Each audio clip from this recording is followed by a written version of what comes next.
Monsieur le ministre. La parole est à monsieur Damien Abad. Oui, merci Monsieur le Président. Ma question s'adresse à Monsieur le Premier ministre.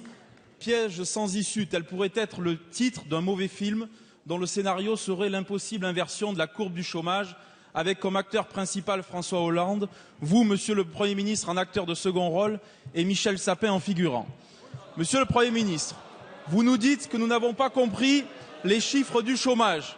Mais 17 300 demandeurs d'emploi en plus en novembre, ce n'est pas une hausse.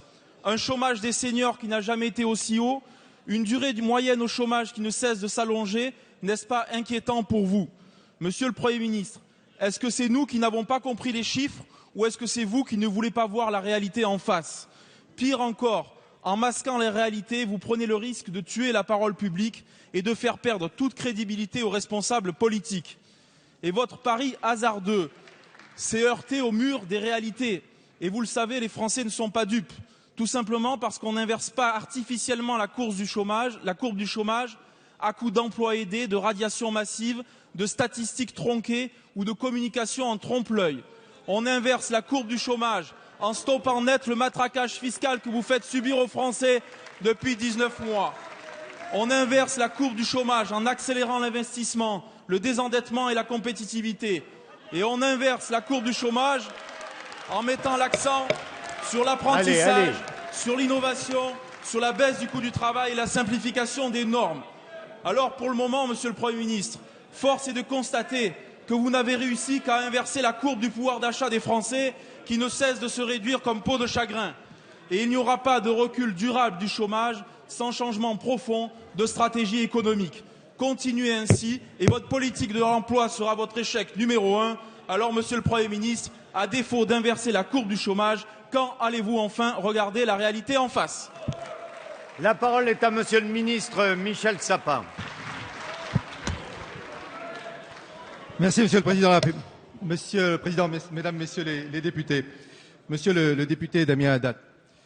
On peut ne pas être bon acteur, mais on peut aussi avoir de la mémoire quand on veut réciter son texte. Vous devriez donc, même si vous êtes jeune député, même si vous avez été élu uniquement en 2012, vous préoccuper de ce qui s'était passé auparavant.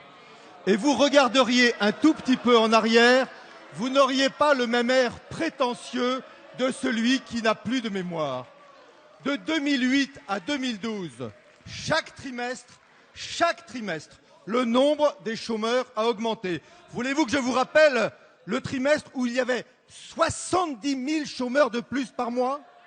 Voulez-vous que je vous rappelle que pas un seul trimestre entre le premier trimestre de 2008 et 2012, le nombre des chômeurs n'a baissé? La bataille que nous avons menée, la bataille que nous menons, celle que nous avons engagée, celle que la France tout entière est en train progressivement de gagner, c'était la bataille d'abord pour faire refluer le nombre des chômeurs. 30 000 chômeurs de plus au premier trimestre par mois, 18 000 chômeurs de plus au deuxième trimestre par mois, 5 000 chômeurs de plus au troisième trimestre par mois et au quatrième trimestre de l'année dernière, le nombre des chômeurs a diminué. Ça ne vous fait pas plaisir. Vous pouvez toujours chercher toutes les explications statistiques. Ça ne vous fait pas plaisir parce que vous ne savez pas ce que c'est. Vous ne savez pas ce que c'est que faire diminuer le nombre de chômeurs. Pendant 5 ans, 1 million de chômeurs de plus, c'est ça la réalité de votre bilan. Est-ce pour autant, mesdames, messieurs les députés, qu'on peut être satisfait de cette situation? Évidemment non. Le nombre des chômeurs commence tout juste à diminuer. Il faut amplifier, il faut inscrire dans la durée, il faut continuer nos politiques en faveur de l'emploi. Et oui, il faut des politiques en faveur de l'investissement, en faveur des entreprises. C'est aussi tout le sens du pacte que propose le président de la République aux entreprises françaises. Merci, monsieur le ministre.